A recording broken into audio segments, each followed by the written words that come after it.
Hey y'all, we are back for a double dose episode of Steph and Cat Talk. Wow, there is so much to talk about with the tag team picture, the trios picture between top tier and the Dojo Defenders 2.0, and also so many other things in the world of wow. This is Steph and Cat Talk. Wow. Yeah, yeah. Making her way to the mic. They start dimming the lights. You start feeling alright. From Birmingham, home of the Teddy Longs and the Ruben Studders. More once you discover. For all of the lovers, Whitney Houston and Roman Reigns. For all of the lovers, and Mickey James and Marvin Gaye. For all of the lovers, and Sasha Banks, Janelle Monáe, Silk, Sonic, and Paige. Allow me to say, look, I just found a place, sweet escape. Every one of us, I was kinda late, so I just made it off the struggle bus. Walking by the fate, cause I know it's right in front of us. Yo, I ain't with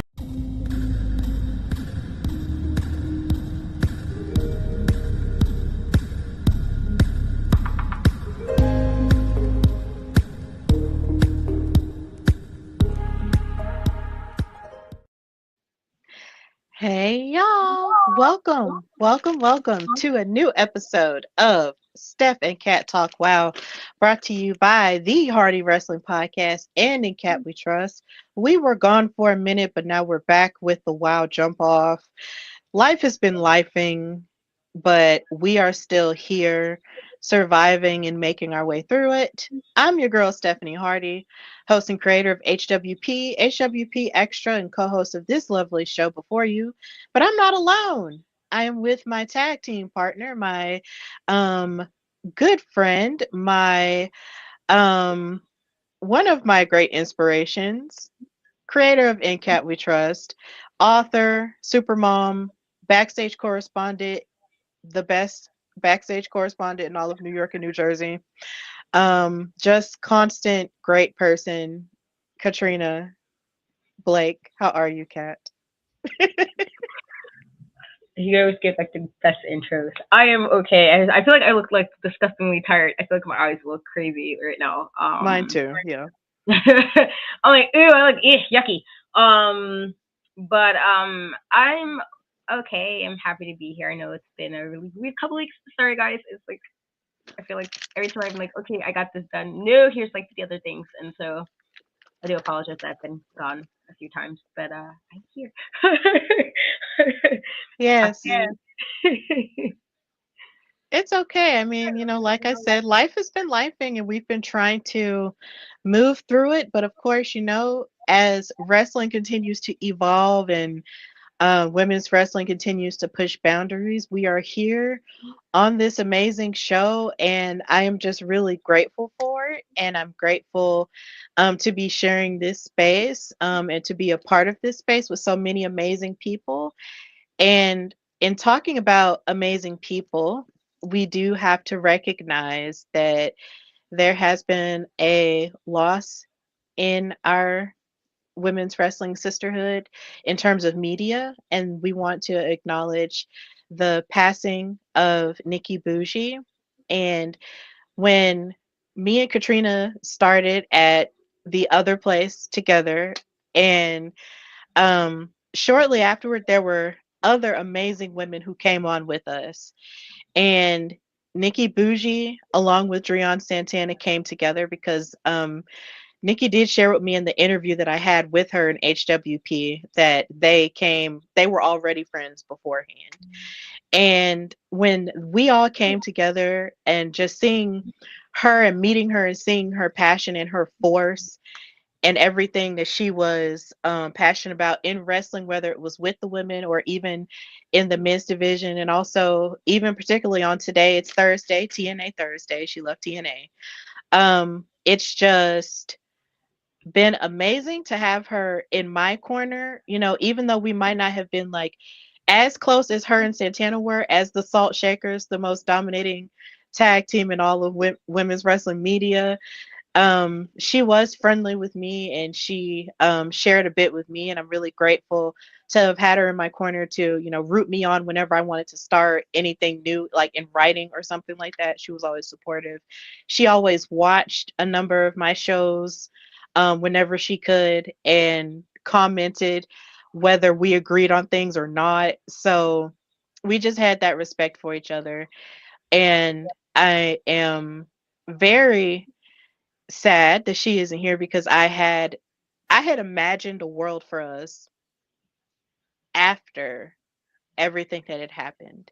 I had imagined that we were all going to take over the world together, um, and look at each other at the end and be like, "Yeah, we did that." And but that's not to say that she didn't ever do or have the chance to, because she accomplished a whole lot like that. I was able to share, and there's a lot that other people have shared. So she did accomplish a lot in the short life that she had, and I take peace in knowing that on the other side that she is at rest and she is witnessing all the amazing wrestling things that we can only imagine down here. And I'm happy that she was in my life and that she rooted me on, as much as she could, and was supportive of me in my life. So I just wanted to address that before we got started with the show. And of course, if anyone is in the comments throughout the show, of course, share your thoughts and opinions about the rest of the show. But we just wanted to come on and speak our piece about it. So, Katrina, you can go ahead and go. Yeah. Um, and the other place that she said, uh, we were saying like before we went live, like when that iteration of that brand, when at least we were there, I was the first person that came along. I think you came a month after I did, and then they were basically back to back. I feel like I remember Nikki being there first though. Like it might have been like a couple of weeks difference, but I do remember because I remember that meeting. Um, when she when they was like trying to how we were gonna go for it before everybody else that came. But as I told you, I was generally in shock when I saw it. So much so that I closed my phone and was like, no. And I think it's more so just again because she's young. You don't expect young people to go. You don't expect young people to go anytime soon, and then obviously that happens. But you don't expect it. It's not supposed to be. That's not the way it's supposed to be. So it's unfortunate. I do, and as I said on Twitter or X or whatever people call that now, in particular to Santana, you know, they were two peas in a pod.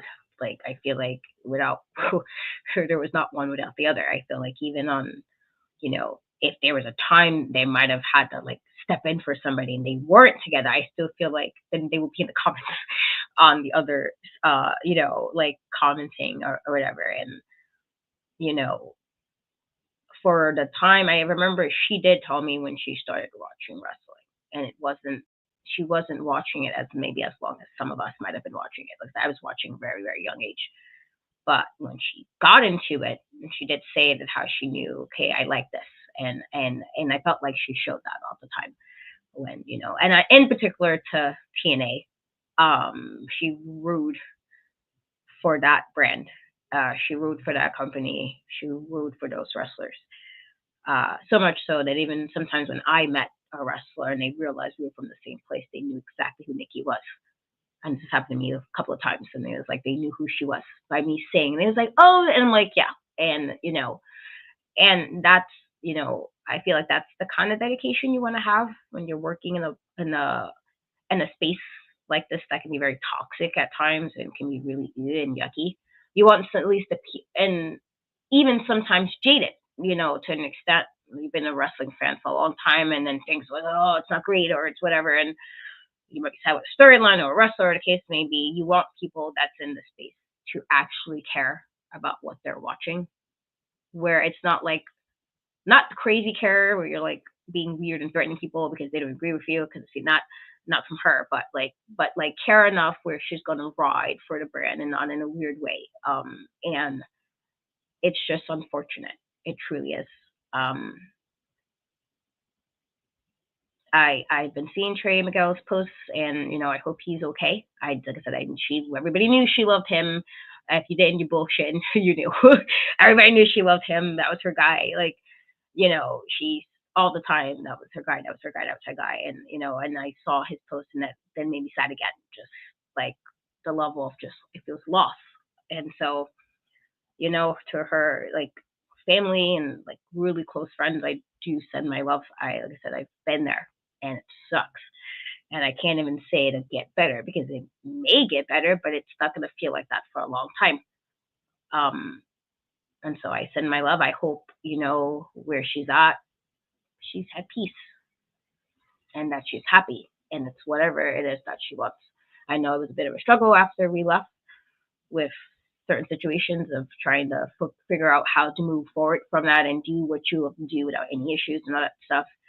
And for the small while that she still got to do some of it, they did what they did. Um, and so hopefully she's making an impact. Uh, excuse that pun. On the other side, and again, to Santana, and I'm saying this, and this is like not shade to anybody else. It's just I know how close the two of them were, and I can't imagine what she's feeling. So wrestle, Nikki. Absolutely. And I send all of my love to the Baker family as well as Dreon. My heart is always with her, and all we can do is just be there for each other and love each other as much as we possibly can. And that's really all we can do. And then I also feel a philosophy that I've sort of adopted in my own life, the older that I've gotten, is that I feel like even in, the sadness of it all, as long as you know that the love that you have for that person is real and it never stops, then it never ends. So as long as everybody who ever loved Nikki ever loves her and she loved them in return, then that's always going to be real, and that's never going to end. So, yeah, I am just very grateful that we were all around each other in that time. And I'm grateful that even after that time, we were still able to maintain um, levels of it as much as we could, and that we will keep rising through this and rising, and doing what we can through it all. And I'm just grateful. And it hurts. Yeah, it does hurt. But at the same time, I'm just really grateful that I met someone like her who was thoughtful enough um, to give and thoughtful enough to encourage, even while everything was going haywire with her. So rest in love to Nikki Bougie, and um, I hope to see her again one day. So with that, in terms of being passionate about brands just like she was, we got to get to WoW Superheroes, which is our brand that we are very much passionate about. We are covering two episodes of WoW Superheroes that have happened over the past couple of weekends, from March all the way into here. The first episode we are discussing is You Want It, You Earn It, which aired on March the 29th and the 30th of 2025. And this show started with Genesis. Um, Coming out and stomping out and being angry like we know her to be, asking David, what's the deal? What's going on? Here I am. But then she gets interrupted by Samantha Smart and the Wild World Champion, the Classmaster. And something that irritates me a bit about Samantha Smart is that she does all the talking for Classmaster. And I'm just like, when is the Classmaster going to get on the microphone and speak for herself? But, let's just move past that. Um, the Classmaster said, that's enough. Her petulant fits are intolerable, and I am under no obligation to grant Genesis a championship match. But the thing is, I'm not in the business of giving out charity matches. And the Classmaster and myself have earned the title. And if Genesis wants to take it, she'll have to do the same. And Genesis responds by saying, "Oh, I have some choice words for you, Smart, but they might not be in your dictionary." And I was like, "That's clever." Then Samantha said, "Did I stutter? I said I'd prove it, and I meant in a match." And then Genesis was like, "Finally, I accept." But then Samantha said, "Oh, Genesis, ha ha ha, that's not what I meant." But then David interjects and says, "Hold it. Are you saying you will have Genesis fight the Classmaster for the title tonight?" And Samantha responded, "Nope, but I have something more on her level in my mind. Genesis, I'll grant you a non-title match, and if you can conquer us there, you can have your championship shot." And then Genesis responds, kind of disappointed, saying, "You know this is not what I wanted, but if it's just one more step to becoming Wild World Champion, I will accept." So, Miss Genesis and Classmaster are in the main event of this episode, and they will be having a non-title match to prove whether or not she is worthy. So, Katrina, how did you feel about this interaction between Genesis and the Classmaster and Samantha? I mean, I can respect. I feel like the last time we saw Genesis, she won fair and square. I feel like it was like, yay, do shenanigans to win. And so, and it was not like she didn't have talent. She does, but like, it was nice to see. And so I'm like, okay, she's not wrong necessarily because I feel like some of the other people that got title shots shouldn't have gotten a title shot. At least she's actually was trying to have matches.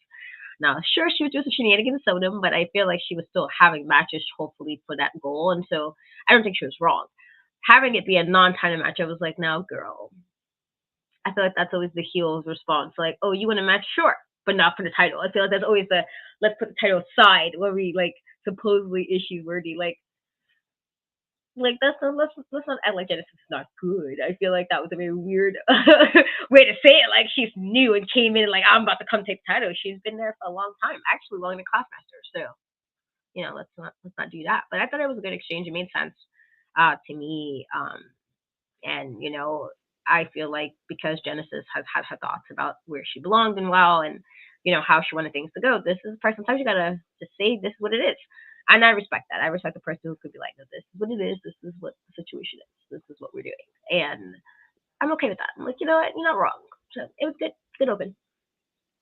Yeah, I understand that. It's so interesting you talked about how Genesis had been there longer than the Classmaster. Like, even like when you watch back the older episodes, which I do definitely recommend, watch the Wow 24/7 channel because you will get some new perspectives on some things that you see in the present.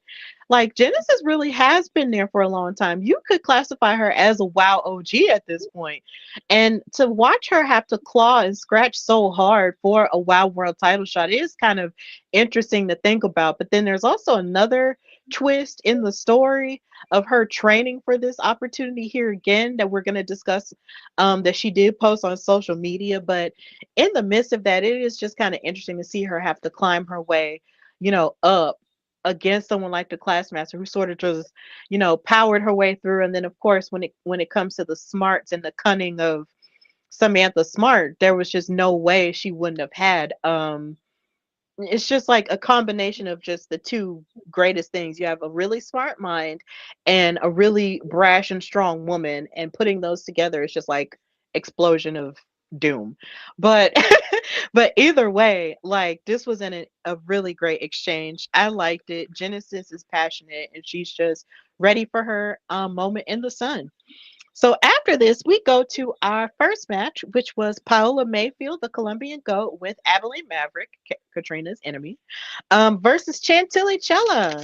And this was a pretty good match athletically. The match started with a lockup, and then Paola actually slammed Chantilly Chella's head into the mat.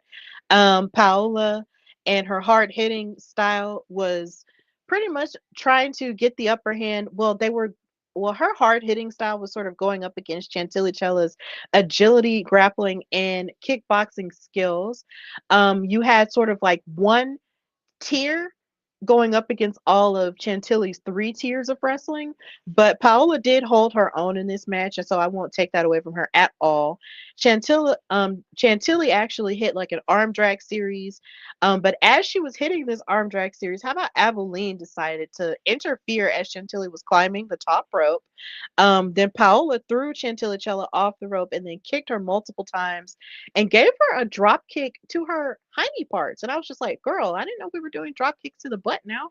What the heck is going on? But then Chantilly fought back and hit a sunset flip and a Boston Crab to try to submit um, Paola out, but it didn't. But it was to no avail. Chantilly even hit her patented Meteora and a crossbody splash to get the upper hand. But Paola's swinging neck breaker wound up ending the match and she won. So, yeah, Miss Colombian Goat is out here getting wins on WoW OGs like Chantilly. And of course, this made Abilene Maverick happy because she was actually able to finish the match on her own and not have to interfere, I guess, as much. But at the same time, Abilene likes to cheat. So I'm pretty sure if she wanted to interfere more, she would have. But after this match and after her victory, Abilene cut a promo saying, "Oh, David," I just love her voice. It's just the valley. I love it. "Oh, David." I hope you were watching with your eyes open just now. But as you can see, Paola is good for business. She deserves that title match, and she's been proving it over and over and over, David. And you need to give the people what they really want. Paola, and then David said, "Now hold it. The Colombian Goat has to work her way up the ladder like everyone else. And Genesis has the next title shot against the Class Master." Now, of course, that was predicated on if she won the match that was later. And Abilene said, "The millions of followers of Paola want to see her as the world champion, so make it happen." But then David reiterated that Genesis has the next chance and that Paola's just going to have to wait in line.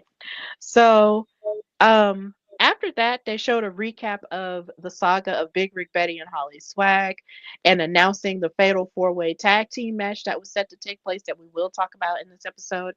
But Katrina, how do you feel about the rise of Paola Mayfield with Abilene Maverick on her side?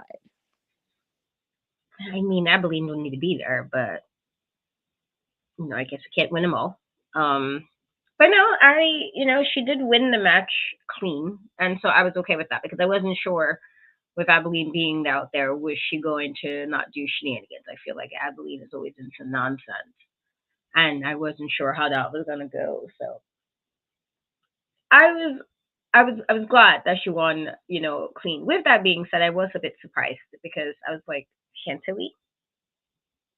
Oh, all right, well, and she's definitely who I consider one of the OGs as well. Well, she's the OG in wrestling, just because she's been wrestling for so long. But I feel like she's one of the OGs as well. And so I'm like, oh, okay, well, I guess I'll give you that. I can't say anything to. I mean, I can't say anything. You won clean. I can't say anything. But it was a good showing. I feel like if she can continue like that, where it's like no nonsense, I'm like, okay, I can see what you do. Just don't do nonsense. Do nonsense. I'm like, oh, boo. I don't want to see go somewhere. But when you're not doing nonsense, I'm like, all right, this is what I like to see. Do what you need to do. Even if you're a heel, still don't do nonsense. And then I can't complain too much if you get like certain opportunity. I can't like even if I'm like, girl, why? But without doing too much nonsense. I feel like at least when you try to win your matches clean or whatever. But it was a solid match otherwise. It really was a solid match. Even with Chantilly, like I said earlier, and all of her wrestling knowledge. And I'm so glad you mentioned, how she's an OG in wrestling, like, period. Every time I think about Chantilly, I think about number one, how I met her at the Belladonna division down here in Gaston. Um, which is about 2 hours away from Birmingham. But either way, it's down here in Alabama. You get the point. Um, and then I also think about how that one time I saw her on that episode of Corey and Carmella when they had that reality show on YouTube and she was in their house. And I was just like, she really has been out here doing all the things. And I hope, you know, she's so talented and she's just someone who I would hope would get more and more opportunities on television shows because I know she's been on AEW Dark, I think, too. So I just want her to have more things. period. But yeah, just seeing her go up against Paola was just a very interesting dynamic because Paola, she has a lot of hard hitting qualities about her. And what's so deceptive about her is the fact that you just don't expect it because she's so beautiful. And she just has like this whole persona that just looks like she's supposed to be like on the cover of a magazine somewhere. Or like you're scrolling through and someone's doing like a photo shoot on Instagram and you see someone like her. Like she just looks so amazing, and then you see her fighting and you're just like, yo, I love it. Such is the magic of women's wrestling. And with her reality TV background and all that, it's just not what you expect. But um the way that she fought against and stepped up against Chantilly Chella was pretty awesome.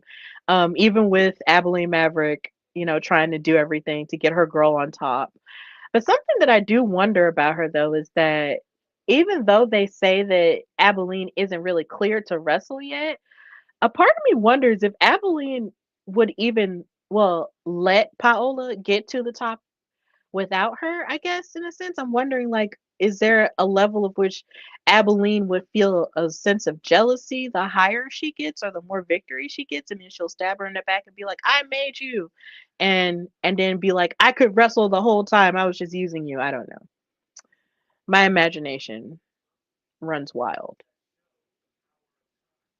I mean, it's I wouldn't put it past her if that happened because she engaged in shenanigans. So I don't know. I wouldn't put it past her if she decided to do that. But I guess we'll see. Let's see if she's actually gonna truly friends with Parola. Like she's pretending. Well, I can't say pretending yet because she might not be pretending, but there's also possible that she might be. So if she is, yay! If she isn't, like, but if she is, just saying what I've been saying, like, do better. But We gotta watch her. We gotta keep an eye on old Abilene. We really do. So, like I mentioned, we are moving forward, and of course, they announced the Fatal Four Way for the Wild Tag Team titles, involving Tormenta and Princess Aussie going up against Big Rick Betty and Jesse Jones for those titles as well, including two of the tag teams in the Fab Four. Drama, drama, drama. Penelope Pink and Holly Swag are also having to fight Miami Sweet Heat in that Fatal Four Way. It's nuts. But we move on to match number two, which was Sylvia Sanchez versus Holiday. And I was very excited to see Sylvia Sanchez because she is a bandita that we have not seen in a minute. Like while this season has been introducing so many new superheroes, to the point to where you have other superheroes who you don't even expect to see, um, as often. And then they pop up and you're just like, oh my God, Sylvia, there you are. And to see her fight against Holiday was really cool too, because I always just love watching her. So this match started with the lockup, and it started with Holiday asserting her dominance immediately by pushing Sylvia step by step into the ring corner. Then they had a second lockup, and then Sylvia decided to push Holiday into the ring corner, but then Holiday fought back by giving shoulder tackles, and she slammed Sylvia into the mat. That is a good picture.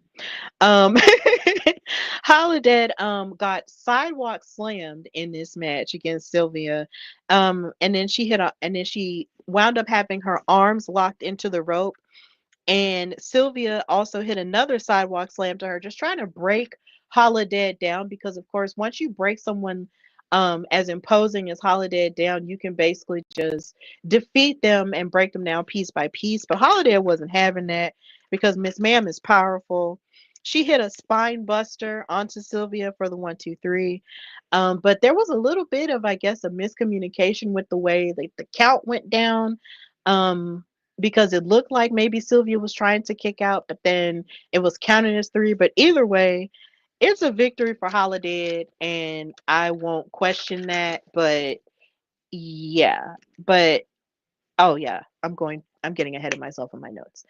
But yeah, this match was very hard hitting and it was very crafty. But in the end, Holiday came out on top, and I, do miss watching her, and I miss watching Sylvia Sanchez. So, Katrina, how did you feel about this match?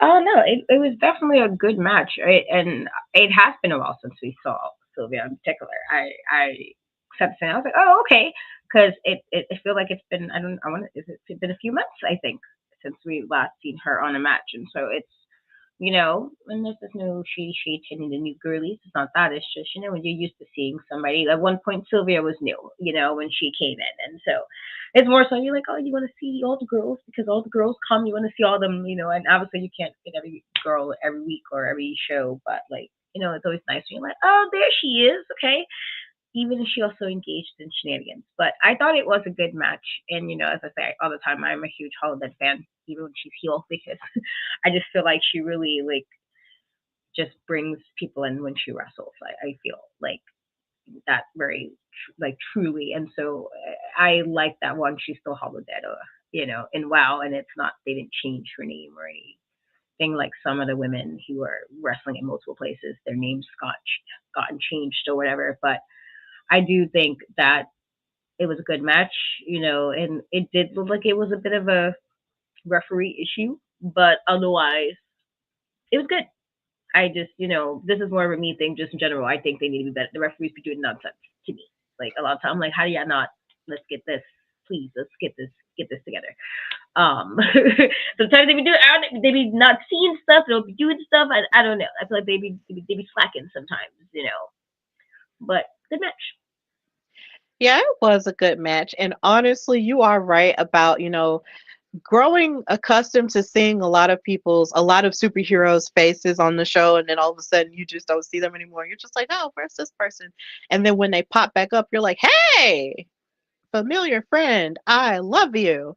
And that's just kind of what watching this match was like. So I definitely feel you on that. I would love to see more of Holiday and Sylvia Sanchez, because it felt like it was only yesterday Sylvia and Vivian Rivera were running around with Sophia Lopez, and now Sophia Lopez is running around with someone else, because of the fallout that they had with her, and Vivian's gone. So it's just kind of like, and then the other Bandita is gone too. So it's just like she's by herself. So I'm waiting for her to find more, I guess, of an identity. If she remains a Bandita, I feel like that would be cool. But she might transform, like you mentioned, like the other superheroes have done, where they started off as one character, but then transformed into something completely different. So yeah, but I don't want Holiday to change. She's awesome. She is the queen of darkness, and I like it. Leave leave her that way. Book Holiday for WrestleMania next year. Holiday for WrestleMania New Orleans. Book it. Um, just putting it into the atmosphere. So, match number three, actually, I said this was the main event. I apologize. It was not. Match number three was the non title match between Genesis and the Classmaster, the Wild World Champion, with Samantha Smart. Santana Garrett came out and was on commentary. And David mentioned that this was her very first time on commentary on WoW, which I thought was very interesting, considering she's a WoW OG. Like, how in the world do you have Santana Garrett with all that wrestling knowledge and not put her on commentary? How is this the first time? That was really nuts to me when I heard that. I was like, Jesus Christ, that's nuts. But Genesis got in the ring and she was yelling at the Classmaster saying, "It's my time, Classmaster, my time." Y'all know how she gets. So Genesis went on the attack with a kick to the stomach to Classmaster and lots of clubbing blows. Genesis was out here with a point to prove from the ring of the bell. The Classmaster tried to twist up Genesis's arm, but then Genesis broke the hold by going behind her and trying to just escape her. But then, of course, Classmaster took down Genesis with a headlock, but then Genesis reversed her lower body into a triangle choke onto the Classmaster.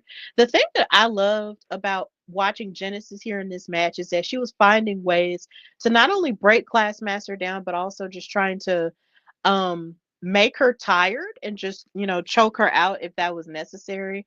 It's like she was not intimidated by her size at all. And I like that. There was another point, however, where they were trading submissions because Classmaster actually locked Genesis in an STF and then pulled on Genesis's hair. Um, and then they traded arm locks over and over again. It was a very technical match. Genesis was actually laying her leg across Classmaster on the top rope, but Classmaster fought back with blows and kicks, and then she hit the bookmark, leg drop, and her scholar collar here again, trying to submit Genesis. But Genesis just had too much fight in her to the point to where it just watching this match was kind of hard because I was just like, she's not going to give up anytime soon. She really isn't. She's just going to keep fighting and keep kicking out and keep kicking out until she can't anymore. Genesis hit a spinning kick to Classmaster, but then Classmaster hit an electric chair onto Genesis to knock the wind out of her. But eventually, as they both tried to rock each other with side kicks and spinning kicks, and also a big boot, the Classmaster tossed Genesis into the mat and got the 1-2-3 victory.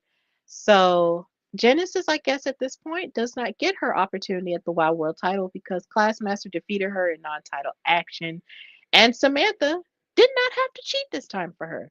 So goody for you. So Kat, how did you feel about the match? I thought it was a good match. I do think Genesis did go in trying to, knock Classmaster down. I think that might have been the problem, though. I'm all for, going in, as the saying goes, like going guns blazing, or go in and just go straight to it. But sometimes you have to know your opponent. Classmaster is, one of the girls on the roster that's of bigger stature as far as like height and stuff like that. And I feel like sometimes you have to take that stuff into consideration when you're trying to get a belt off a person. So you're trying to like hopefully allude to, okay, this is going to be a title match at some point. Then you need to kind of, what can I do to show that if we have a title match, I can win it. And unfortunately, I just feel like, which I guess it makes me a little bit sad for Genesis because she was trying so hard, and you lost a non-title match. So what would you have done? You know what I mean? If it was a title, and so in one way, it's like good because it's like, well, it wasn't a title match, so maybe you still get an opportunity, maybe. But then it's also like, is Classmaster better? Like, and I don't know if I would necessarily say it's that. So I do think it was good. I just think that she might have went in too early on on it. And that might have been something she might have had to slow down a bit and be more methodical about it, figure out another way, to see if she could have gotten the one to win. I am glad Samantha didn't jump in because she's another one that be engaging in shenanigans and be putting herself in these matches. And I'm like, okay, at least you can do it this time. Like, look at the P1 episode doing the right thing. Look at that. Look at that. They being better. But it was a good match. I just, I felt sad because she was like trying so hard to like that's the thing she wants to do. That's what she wants. She's been trying to get this title, and then you do that, and then it doesn't work out, and you lose. So hopefully, she'll have another opportunity. But if she does, just have to maybe go about it differently of how she decides to kind of, play this one out, just to make sure that there's no issues. Because I feel like this was one of those things that I don't want to say, like, maybe she just got herself too tired out and she put too much into too soon. And sometimes you have to know when to ease up and then know when to go in on the attack. But it was good. Yeah, it was really good. And watching Genesis fight so hard just proved to me that she is sort of like in the almost phase. It's kind of like where you're close but no cigar, but then if you don't, but I feel like I don't know if you've ever seen this picture on Facebook where you'll see two people in like a dirt tunnel and there's a person who has gone all the way and then found some gold, but then you have another person who almost found the goal but then gave up when they're almost there and then walk away. I feel like that's the journey that Genesis is on. It's like she's not giving up on herself and the world and the Wild World title and the treasure that she could find. She's just falling short of it. And I really feel like um with the post that she made after her non-title match where she went up to the mountains and visited yet another WoW OG. I believe her name was Krampus, if I'm not mistaken. It seems as if this WoW OG might get her locked in a bit more when it comes to what she'll need to in order to get her ultimate goal. but I am just here for it, and I just loved watching her fight because she was just trying so hard and she was almost there, but she just didn't make it. And maybe her training with the WoW OG that I saw her post about on her social media will actually get her to that point where she's boom right there and she'll get her treasure, which is the WoW World title. Hopefully that made sense, but I just really feel like she could get to that point as if she just locked in just a tad bit more. But it was a really solid match. I really, liked watching them fight each other. Because another thing I appreciate about the WoW World Champion, the Class Master, is the fact that even though she is a powerhouse and yes, she is tall, Miss Ma'am can grapple too. Like you can't just put her in a box. And I appreciate that about her. So it was a really good match. It was stunning from the both of them. And Genesis is almost there, but she just has to keep going and she'll be there.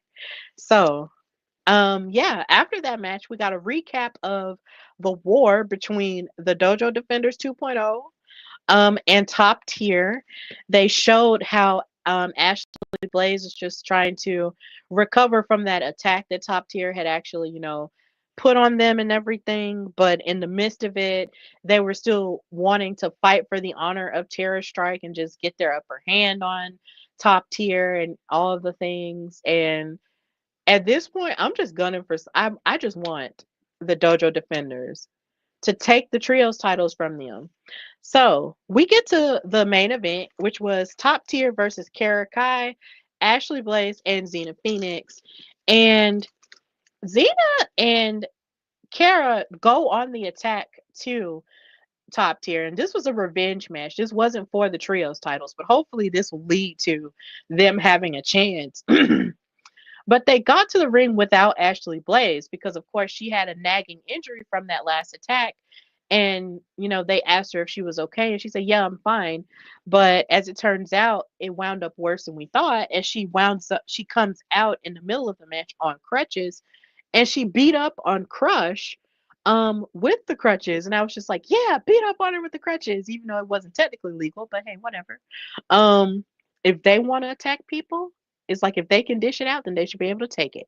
So Xena Phoenix in ring reversed Coach's sharpshooter into a roll up pin in order to win this match because really the bulk of this match was a brawl and it was kind of hard to keep track of all of the tags to a certain degree. But in the midst of it, of course, you have Top Tier gaining the upper hand on Xena and Kara because it's a 2-on-1 situation. But in the midst of it, you have Ashley sort of giving them a taste of their own medicine and Top Tier losing because of it. And then with Coach taking the pin um, from Xena, that was just a really powerful moment right there. I really appreciated that because that's just crazy, right? For someone who's been so dominant so long to get pinned by a new WoW superhero. And then this is basically a new version of the Dojo Defenders that we're seeing, but with one of them injured, but yet and still they still took you down for their revenge. So at this point, I'm just waiting. I'm waiting and chomping at the bit for Terror Strike to come back so they can go and get those trios titles from him because that's the ultimate form of justice to me. Take their titles, okay? Take them. But whatever. Before I get too off kilter with how passionate I am about them taking it, Katrina, how did you feel about the way that this match went, even without Ashley being able to interject herself in the match? I thought it was good. It definitely was a lot of things happening, but I think it was because this was like a revenge match. So it wasn't going to be as maybe intricate as it could have been, or as like together as it could have been. I felt like this is more so just like let's prove a point. And Top Tier has been engaged in the shenanigans ever since they won them trios titles. They really have been, and so that kind of have all of that. But then, as you said, with Coach being the one to take the pen, when it's been said, you listen to Coach, you listen to Coach. If you listen to Coach, everything works out. If you do this, this is how it goes. But yet you took the pen. What do you tell the girls now? they're saying they have to listen to you. You know what's best. You're the reason, and then you were the one who got the pen. And so that's one of those times. Once again, I'd be like, well, how me being the petty person that I can be, I'd be like, now, girl, because you didn't set to follow you, and now when my following, and sure, everybody has a day. Everybody has a bad day. Everybody, you can't win them all, I guess. But like, just in the respect of, she's always like, no, but this is how things need to be, and this is how it's supposed to go, and if they listen to me, everything is well. And then for you to be the one to take the pen, it's like, and then to take the pen from somebody who wasn't there as long, it's like, now, girl, I'm gonna need you to maybe reevaluate how you maybe handle team engagement with the top tier. I think maybe you need to reevaluate that because clearly, some didn't work, some didn't work, and they looked they looked a little bit upset by the loss. And so, like, what if this was for the trios title? You know what I mean? Like, you would have been responsible for them losing it. And so I don't know if that's going to come to play later, or they're going to be like, well, it's fine because it's coach. And I'm like, I don't know. I feel like at some point, maybe the glory that they've been riding on is coming to an end. Maybe this is the beginning of the end of top tier being the trios champion. But it was good. I hope it is the beginning of the end because, quite frankly, the idea that you are out here bullying people while being champions is just too much for me. Like, I've reached level 1 when they got together and embarrassed Team Spirit. That was level 1 of my irritation. I have now reached level 4 because you're not going to sit here and just keep bullying these girls even after you beat them over and over again.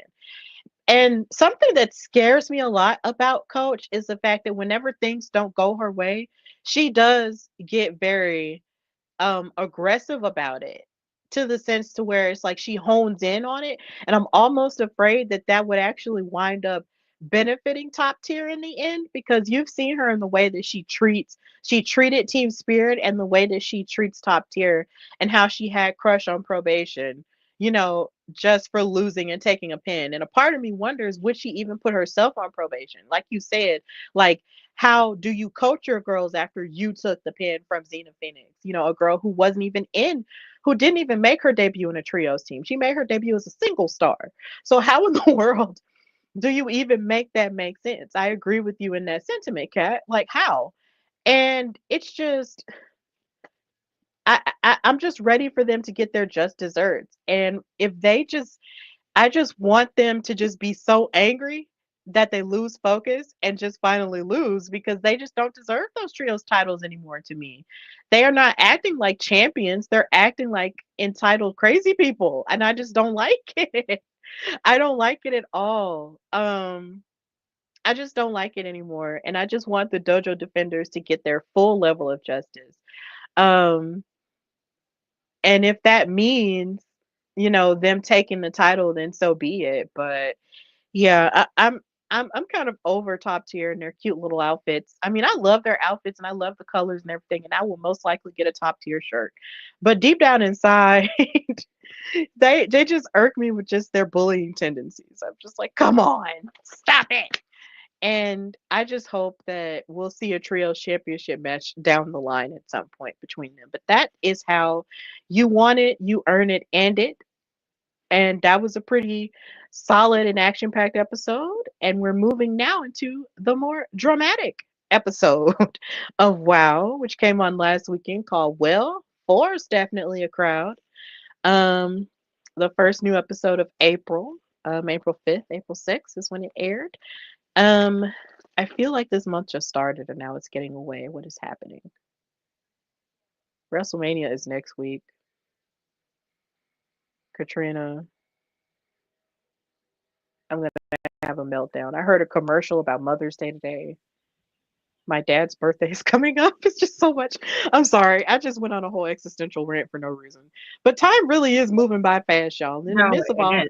I feel like it it, was just January, and now, and like that's like New Year's, my kid's birthday, but then my next kid's birthday is coming up on night 2 of WrestleMania. So I was like, oh, we're already here. And I was asking her, like, girlie, what do you want to do? And she's like, I got time. I'm like, now we don't got time. It's literally in a week and a half. So you need to speed this up for what you want me to do so I can spend money or whatever. But yeah. And I'm like, it's crazy how quick. They was complaining about school, and I'm like, y'all, it's gonna be June before you know it, and mid-April, we're damn near done. And so I'm like, the Help us, year. Lord. I feel like the hardest part is always January, February, and then once you get past that, the year just goes. But like I said, it's already mid-April, and before you know it, it'll be May. Like it never, happens, which is crazy. It's gonna be May. Katrina, I know how you feel about them. I'm sorry. I know you're a Backstreet girl. I know. I do. To be fair, that is a bop. That is a song of theirs. The one of the few songs of theirs I like. But after that joke, I'm like, ooh, this joke, and then I feel away. But yeah, Yeah, that song is a bop. Like I listen to it now, like, bruh, what were y'all on in that studio? I love NSYNC and I love the Backstreet Boys too, but I ride for B5. Um, B5, that's my band. But moving on, we're here at Well, four is definitely a crowd, and we're not having an existential crisis about time. Backstage, the reaction to the Fatal Four, they showed the Fab Four reacting to the announcement of the Fatal Four Way Tag Team title match. Lana Star was gagged by it. Holly Swag was crunk. Penelope Pink was disgusted and indifferent to it all, like she always is. And the Carlsons were pissed off that Penelope Pink and Holly Swag were in the match as well. It was very interesting to see like the floating of all of the emotions. It was just like the full range. It was like happy, don't care, in shock, F it all. Like it was just nuts. Oh, we got a comment. Um, yeah. It was just really funny. I can't pull up the comment. I'm trying to. Okay, there we go. Hi, baby. Not entirely sure what you're reacting to, but thank you for watching. I'm thinking Um, B5 maybe. wait, what? What's it about B5 I don't know, maybe. Or or maybe top he's tier? or maybe about top tier with Gloria Glitter, maybe Yeah, I heard so. about that. Yeah. Okay. But either way, we'll talk about it later. Um, but just thank you for watching, love. So this leads us into match number one, which was a tag team match between Animal Instinct, Goldie Collins, and Katarina Jinx versus Keta Rush and Sugar of the Mighty Mites. So this was Team Sugar Rush, as they dub themselves on social media. I really love that because I'm just like Sugar Rush. I love it.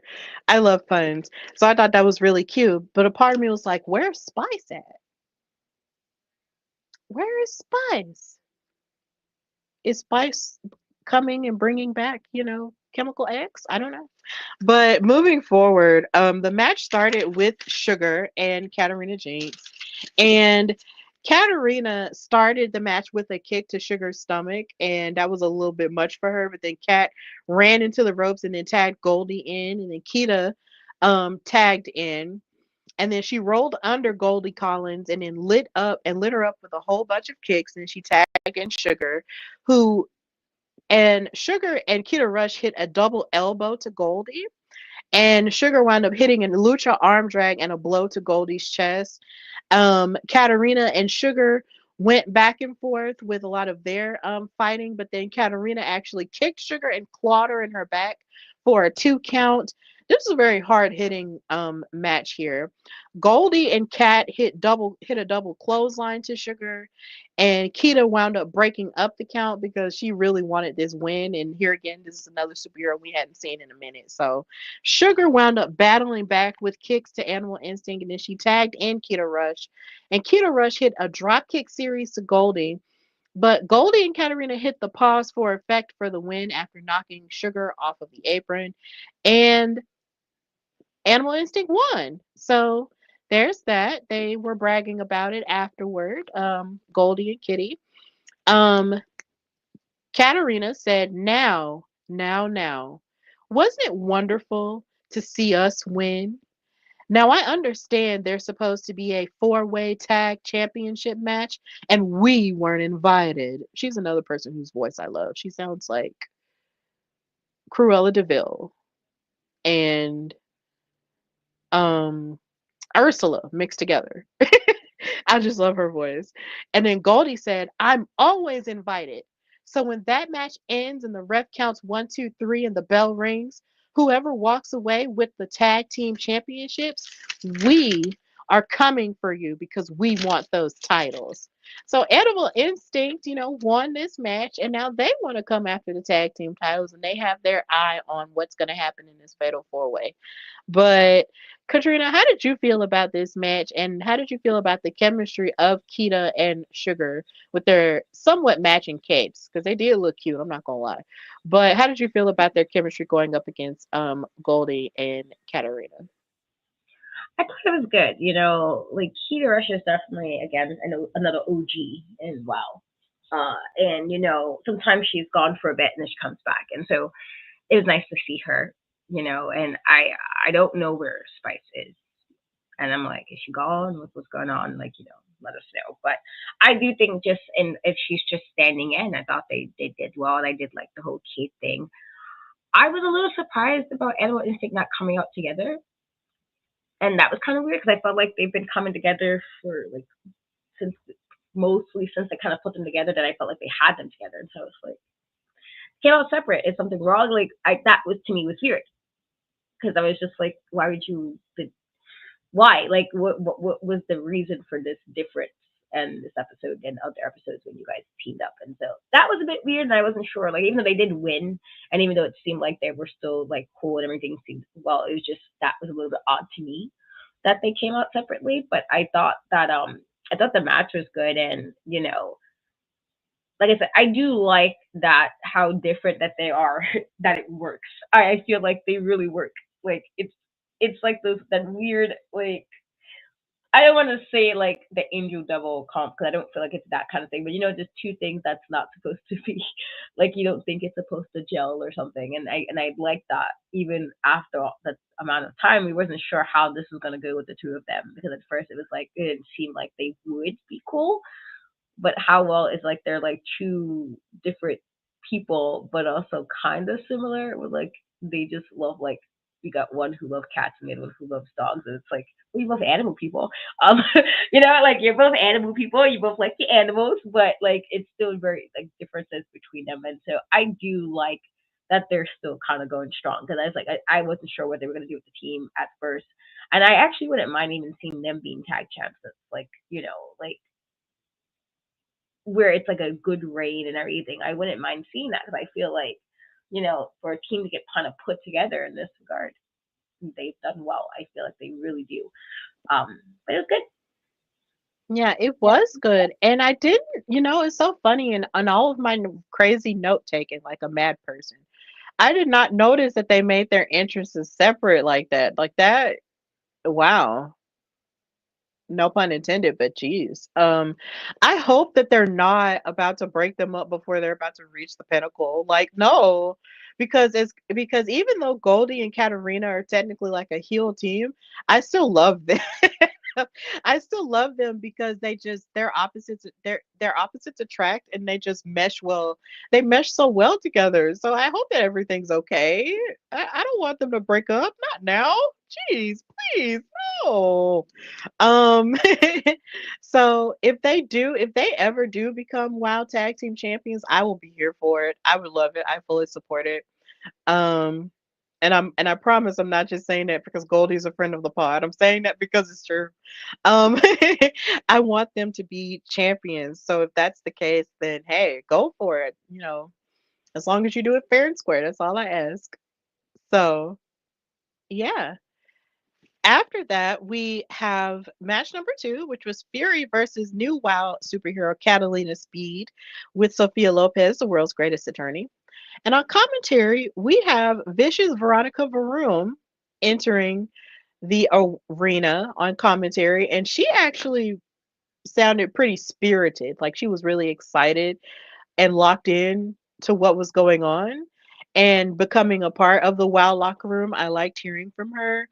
Um, David McLean asked her about her possible connection with Fury, and then she mentioned how they could both have how her and Catalina could possibly have a connection because of their Cuban and Dominican connection. And I thought that was interesting. Um, because I love representation. So that was really cool too. So Fury started off the match against Catalina with a side headlock to Speed. Catalina countered with a triangle choke. Fury countered Catalina's headlock and hit a drop toe hold onto her, and then the ladies were trading wrist locks. Fury knocked Catalina down with a shoulder tackle. Um, Catalina, it's a lot of cats. I'm sorry. Catalina hit arm drags and drop kicks to Fury, and then there was an elbow strike to Fury in the corner. But Fury did this thing which I think is becoming more of a habit in her matches where she just backhands her opponent. And that's exactly what she did. It's like she swings and she gets so much air into that backhand, it almost seems like she's punching them and it's just connecting like pow. So she hits like a backhand to Catalina's face and she just knocks her like the not she doesn't knock her out, but it's really crazy when you hear it in action, like pow. And then she hit a headbanger's ball to Catalina on the ropes and everything. And then this is also where David McClain learned about screamo music from Vicious Veronica Maroon because she was talking about her possibly connecting with Fury.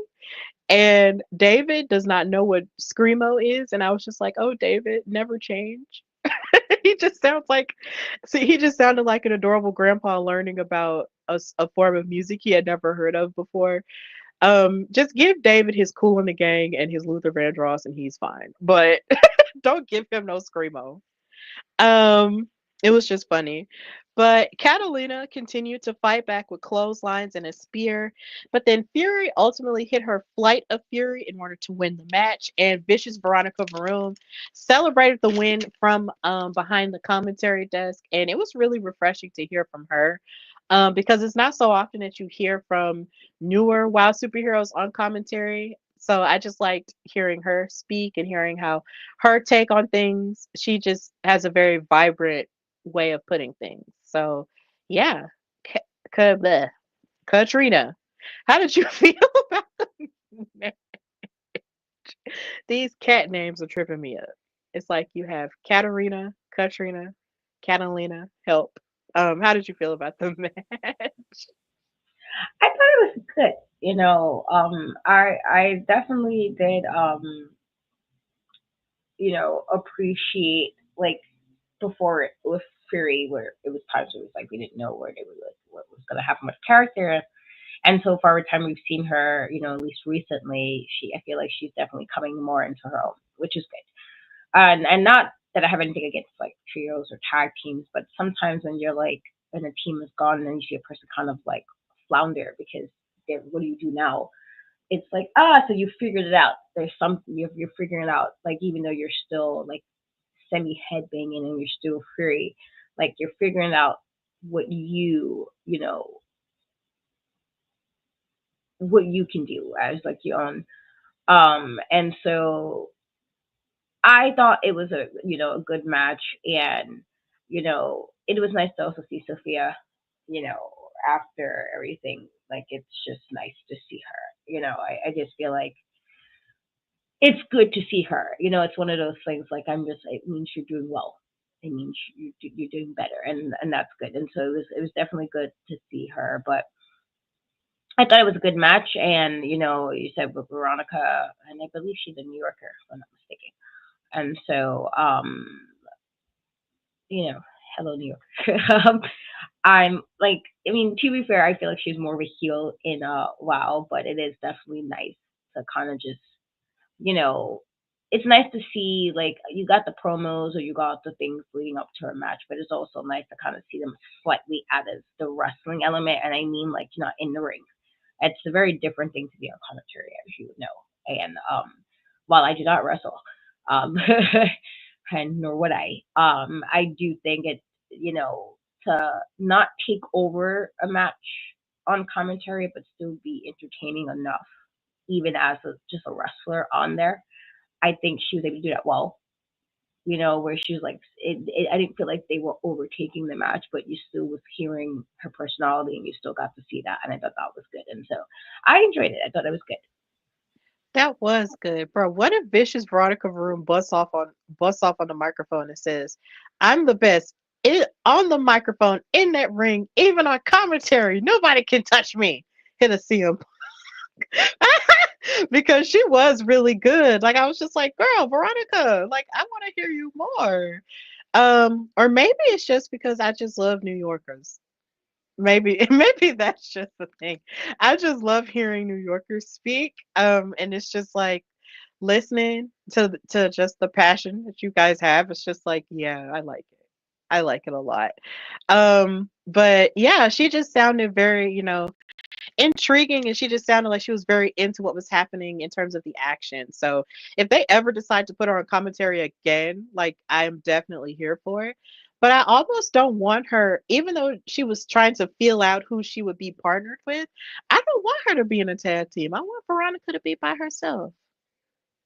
I want Veronica to be on her own a bit. And, as she's figuring that out, I just want to see how she'll rise because she definitely has something there. There is definitely a spark there that I just see and I just feel from her that I just can't wait to see. But as far as the match goes, it was really good. I'm waiting for Catalina Speed to actually like lock in and win because I just don't necessarily. I mean, we've seen WoW superheroes like come on the show and it's a minute before they start getting the groove of things and winning. But I just want her to win a match. It's like you're coming out there with Wow OG Sophia Lopez. Like I just really feel like you should I just want her to win. I just want her to win more. And hopefully we'll see more of that as it goes on. But Fury, Miss Ma'am, yeah, she's doing all the things. So that was a really good match and I enjoyed it.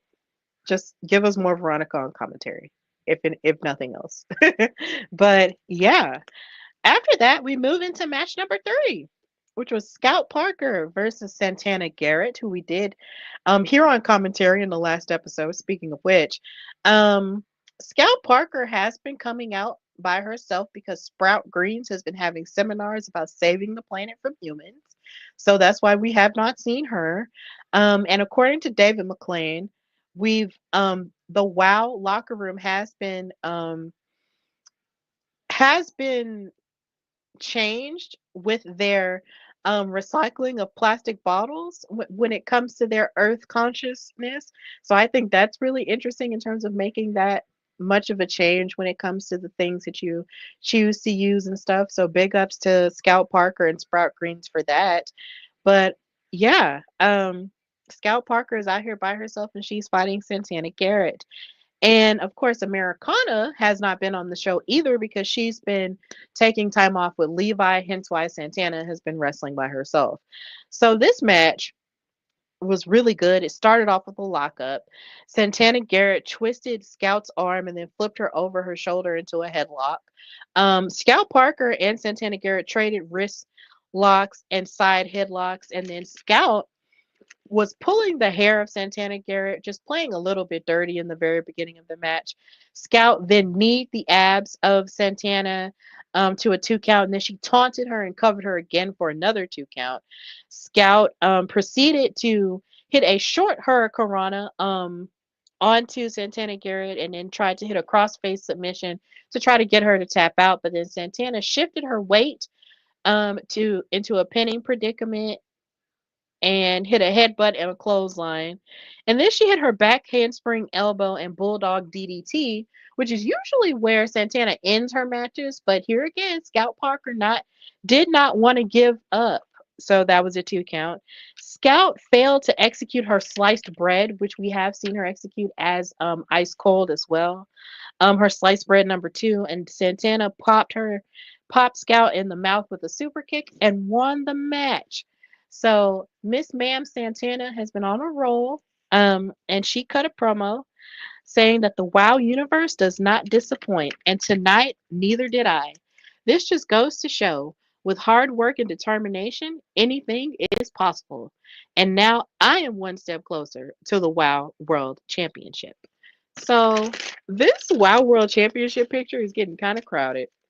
Kind of like the title of this episode, Force Definitely a Crowd. It's like there's a crowd level to all of the titles. So it's interesting.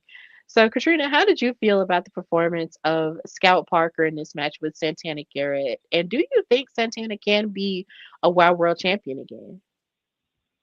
I thought it was a good match. Like I said, in particular, Scouter, formerly known as Ice Cold.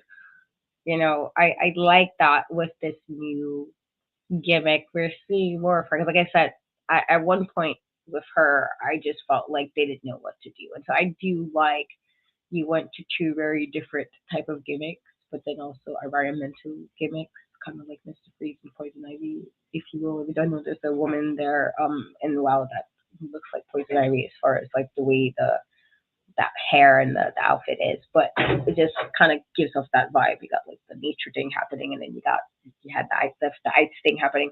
But I do think this was a good match, and I'm not. I feel like it's one of those like, should she get a championship again at some point? Yes, but I hope it's not with like, I think some of the issues with some of the women in WoW I've always had is when they're like, oh, I just got the title again. I'm like, well, maybe, but like, how are we getting there? And I feel like if you also have an opportunity and then you lose the opportunity, then you have to kind of go back.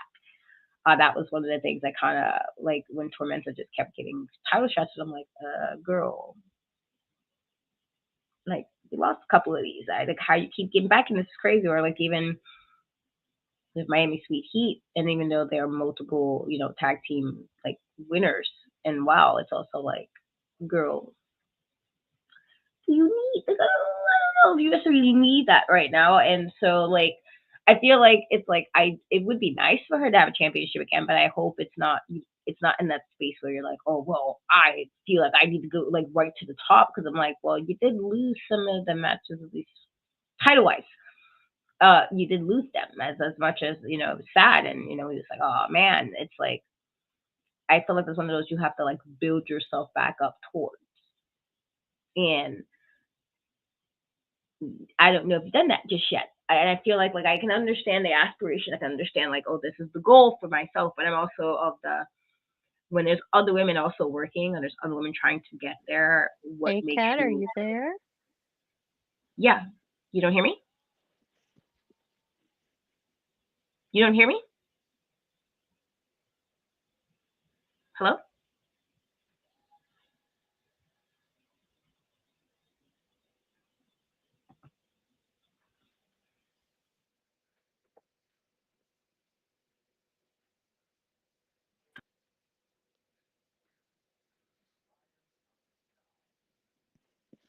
Okay. Oh, Kat, there you are. Okay. You didn't hear me?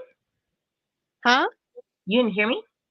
No, I didn't. It was like a black screen and a circle in the middle. So I could not hear you for maybe a few seconds. Oh, that's so weird. Because on my end it showed my That's screen, and weird. I was I like, don't can know. you can't hear me? I was like asking, and I'm like, but yeah, that's weird. Sorry, Okay. y'all. No, no. um, damn, I forgot what I was saying.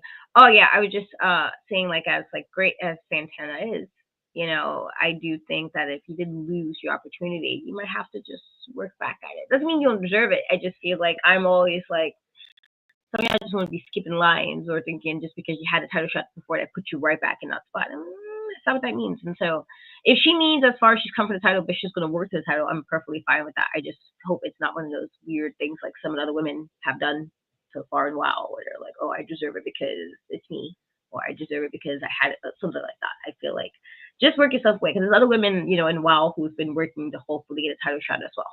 So you want it to be like everybody, let's do this the right way. But I do think it was a good match, and I wasn't necessarily like I wasn't surprised with the way I thought and that I thought that in the beginning that that's who's going to win the match, and so it's like, all right, but we'll see, how it goes with regards to how they're going to move with her towards the title picture. I just hope it's not like she just gets put back in the match again, because that was again the issue I was having with Tormenta at one point. I was like, how many damn times you need to have this match to lose? Like, girl, please. And she's great, but like she lost the matches, and I feel like in this situation you might have to say, let me step back and be right away, and then come back in, and not just be like, oh, here's another title shot.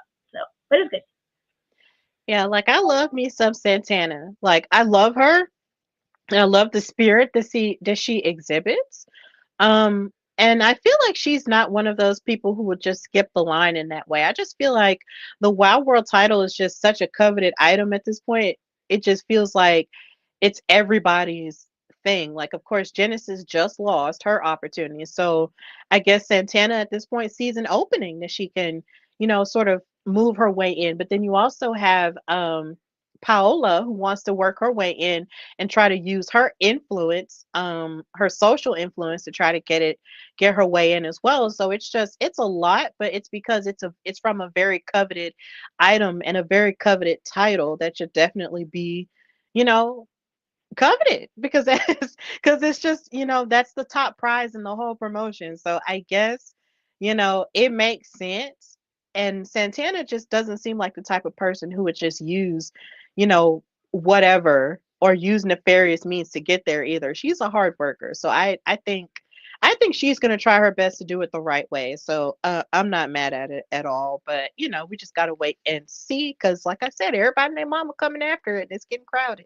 So after this, speaking of Abilene Maverick and Paula Mayfield, they talked about, they had a whole segment talking about her social media following and her winning a lot. And Abilene putting a lot of pressure on David to put her in the Wild World title picture. And we did address that earlier, so we won't go through that again. So after this, we get a segment from Sibley Skulls backstage hyping up the Fatal 4-Way match for the tag team titles. And it was hilarious. Here, another hilarious moment from her, where she's backstage hyping up these tag teams, hyping up the drama, feeling the tension in the air, like she said. And then she said that she didn't wear these feathers for nothing. And then she just stormed off. And it was so funny. I was just like, Simply, that's the second time you done had me weak as F. I can't. I can't with her. I just can't. She's so amazing. She's so funny. She's like the best.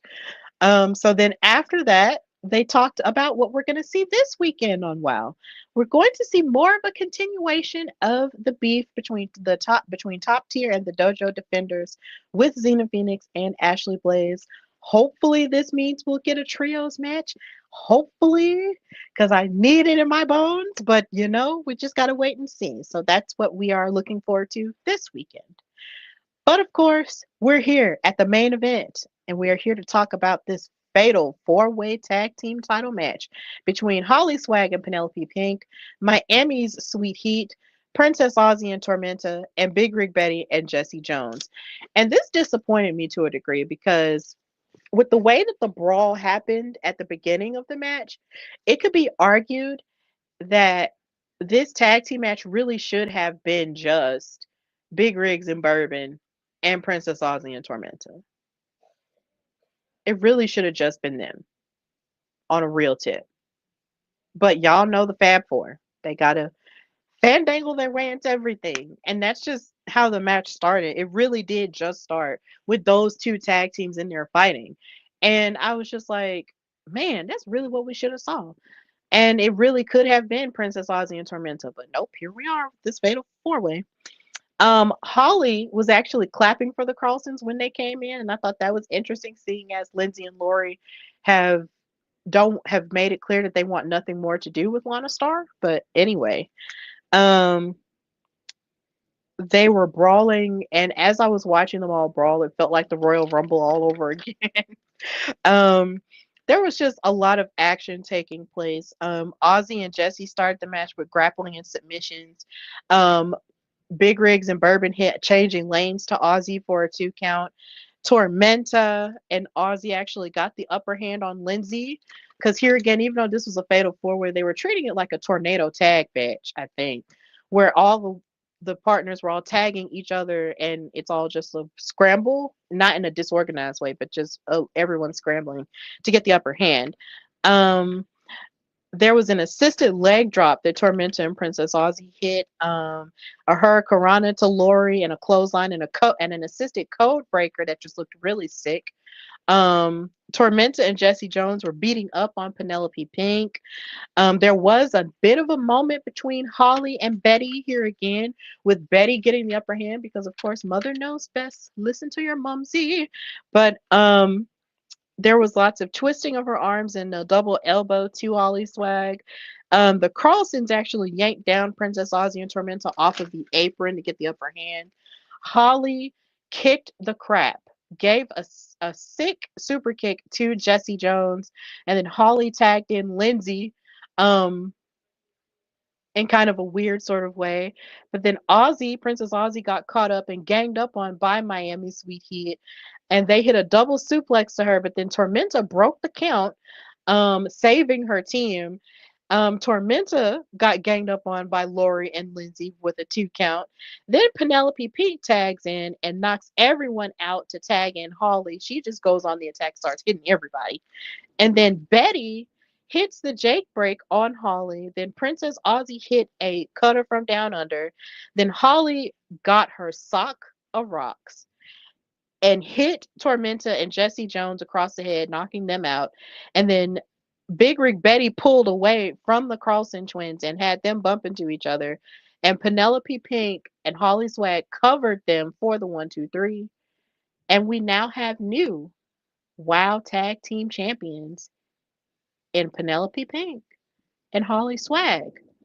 But did they get to celebrate for that long? Absolutely not. Because the Carlson sisters got up, they were angry, and they beat up on Penelope and Holly and even knocked down Lana Starr in the midst of it. And that was the end of the episode. Girl, the drama. Drama, drama, drama, drama, drama. Katrina, how do you feel about where the tag team division is and where the Fab Four is now? Now that Penelope and Holly essentially defeated their faction mates for those titles, pinned them clean. Craziness. How do you feel? It's funny because I said this a few months ago that, like, once Holly got there, it already seemed like this was going to be some bit of an issue. Now, to be fair, I didn't think it would be in this regard. I actually thought, if anything, Penelope would be the one to leave. Just because it felt like she was definitely getting the end or the short end of the stick, because Lana was like, she was semi concerned with the Carlson twins. They were champions again at that point by the time Holly, like, they at some point had the belts in that span. But Penelope, I felt like she didn't want to hear anything Penelope had to do or say. It was like, you don't really like that kind of thing, because she was like, well, here's Holly, a new person, a new toy, whatever. And so to kind of have a situation where, even though Tormenta and I like I love Princess Aussie as well. I felt like it actually made sense that even though Jessie and Big Rig Betty, like, they had the titles, this to me was always about the Fab Four from the soon as Holly was there. I felt like this was the perfect way to see how the cards may fall, and they did. And now, did I think it was going to be the Carlsons? No. But like Lana, I feel like Lana is semi-responsible, because maybe if she kind of made it clear of what the role was in the group, then it wouldn't have been this. But then there's also the other side with, like, the Carlson sisters, who I'm like, girls, there are two of them as well. So my thing is, let's say when, like, Vicky was still there and Penelope, what if those two went for the tag titles? Would you have been upset? Because what that tells me is you're okay if it's not what you want. So if it's a belt that you may not care about or want, whoever is whatever, but if it's the belts that you want that you've had 100 times, now it's a problem. And that's not really supposed to be about your squad. If anything, it should have been like, the best women win, and then we can still celebrate because technically it's still in the faction. But I felt like, if anything, that just showed just how maybe little the Carlsons necessarily, like, I felt like, if anything, the Fab Four might have just been a bit of a stepping stone they used to hopefully propel themselves to get more title shots. Because I kept saying I didn't know how the hell, like, at times, and they're great, but, like, how do you guys get another title shot again? Like, who was Lana talking to? How is it like this easy for you guys to get this. And now it seems like the fact that they was just like, well, they wouldn't do it long anymore, but the fact that you beat them up, which at the end of that, when this was supposed to be your teammates, now Penelope, it was very obvious she didn't really particularly like Holly, but y'all didn't seem like y'all was too concerned about Holly before, and now it's like, oh, they won, let's beat them up. I'm a firm believer in do say what you need to say to me, and don't do weird stuff. So it's like, oh, you were kind of being weird to me, but then now that I got something, now it's like, oh, well, no, forget you or whatever. No. And so obviously, I think this means the Fab Four is over because we can't really come back from that. Um, but what I would say with regards to Penelope and Holly, how long would that last? Because Penelope don't particularly like Holly. Now, maybe she's okay with putting stuff to the side if it keeps her being a champion. And she did, I think, say that she's the only woman in WoW to have both the title and the tag title. And so I think she posted that on her page, I think on Instagram. I think she said she was the only one there to have the main championship and then also hold the tag titles. And I probably have to double check, but I think that's what she said. And so that's a feat in itself. That's a good accolade to have. I thought Santana had a tag team title reign too. Let me re-look at this one's client post. I feel like that's what the post said on Instagram, but let me double check. Oh. I think I said it a few days ago. It's storming. Oh, okay. I was like, I don't know if that was my end because sometimes the noise I can hear quite well. And I'm like, like somebody earlier was like a phone was ringing, and I'm like, is that like nobody in here? And it wasn't. I was like, why is the phone so loud? All right, let's see. Oh, okay. So she said second. My apologies. She says, I am now the second woman in the history of WoW to hold the world title and the tag title. So that was on me. My bad. But that's okay. Yeah, I feel like that's a pretty cool accolade to have. I think that's an awesome thing, a thing to be proud of. And so, how long would they let this tag champion so she don't particularly like Holly? I don't know. But I feel like now because, Big Rids and like Holly's not worrying about her mom anymore at the moment. And, what do you do with Tormenta and Santana? I feel like they had a couple of shots, chances as well with the maybe opportunity and they didn't win it. So it's like, what do you do with them now? Again, this is one of those like if you keep losing, you might need to go to the drawing board as far as like how do we do this next. But yeah, I thought the match was a bit chaotic as it should have been with the amount of teams that was in the match. It was a title match, I thought, but I thought it was good. I was slightly surprised that they made them win, but I felt like at some point it had to be something to officially pull them apart, and this is the reason to do it. And so I am now curious the next time we see them, what is going to be said. And Lana in particular, because you're supposed to be the leader of everybody. What do you say about the team basically falling apart? What do you say? What do you do in a situation? So I guess we'll see. Yeah, we're definitely going to have to see because it's like you said, it's mostly Lana's fault because it's like I said, she has shiny toy syndrome. It's like whatever can get her like the best results, it's like she gravitates to that and just leaves everybody else behind. And that's what she did to Miami Sweet Heat. But also you were definitely right about the Carlsons not being happy, for their crew winning the titles when, it's always supposed to be them. They're like spoiled brats in a way. They're just like it's supposed to be us, it's supposed to be us. But but what about, your other girlies who are trying to succeed too? Like that's not cool. So yeah, I just think it's really interesting how that happened, and I'm more than sure that the Fab Four are definitely going to have some tough conversations after what has transpired. So it's going to be tough. And in the case of Princess Aussie and Tormenta, they were a really good tag team, and I really wanted for them to win it since it's been so long since we've seen Princess Aussie with gold around her waist, and we haven't seen Tormenta with any WoW gold around her waist too. Like that would have been lit as F, but that's just where we're at now.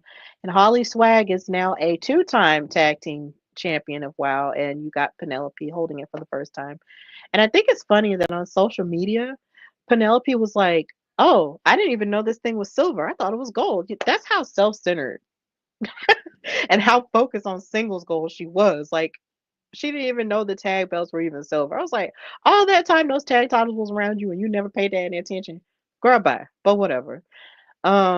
We gonna get into some drama in the next few weeks, and I am excited about it. So yeah, we've reached the end of our episode of our double dose episode of Steph and Cat Talk. Wow, thank you guys so much for watching. And of course, if you're gonna watch it later, please do so on both of our YouTube channels. That's the Hardy Wrestling Podcast at In Cat We Trust. Um, Katrina, thank you so much for being my tag team partner and for doing this show with me and for just being all around awesome. And I appreciate you and everything you do and how you keep me together. And I love you very, very much. If I don't tell you enough, I love you very, very much. So, yeah. I love you too. And I always say this. I think I was saying that to Kiki earlier, but like, I mean, I'm the protective friend, protective mom, and all that stuff. But I feel like there's certain people in particular that I would start war for, and so you're definitely one of those people. Uh, Not saying you can't handle it. It's more of a like, I got this, don't worry, like that kind of thing. And so you're definitely one of those people that like, I don't even care what the situation is. Like, oh, do you need me to step in? No, that's that that's the vibes I be on. So just to tell you that that's just like, you're one of those people to me. And so I do appreciate you and for holding it down when the sister had a lot of stuff going on. We've got like 20 things happening. I feel like just these months has been insane. And so even when I can't do something or I'm not feeling well or whatever, you have stepped in and make sure it was running the way it needs to run for a while. And so I appreciate you for that as well. And I love you back. Yay! I love you so much. And of course, if you guys want to watch more episodes of Steph and Cat Talk Wow, you can subscribe to our YouTube channels. And well, of course, this is where I would tell Katrina, just plug your stuff. Yeah, plug your stuff. Go ahead, plug your stuff. Let me be quiet. You guys can just follow me on name Cat We Trust. Easy to do in every place but YouTube, Facebook, and Twitch. I do have stuff. I still gotta post the rest of the stuff from like I'm slacking. It's just like I have things. I'm like, I'm gonna post it, but then I'm doing 20 other things. But I do plan on posting more of the stuff. And I have a new movie review coming out tonight, I think, because I was at an event yesterday, and so I got to it. It was really cool, a really good movie, and so that'll be my channel. Just check it out. And I do plan on streaming some games soon. And so if you like that kind of like stuff and see me stressed because I will be stressing, depending on the game I'm playing, just follow my YouTube and my Twitch, and you can see me game and maybe cry, but game, depending on how stressful the game is. I don't know.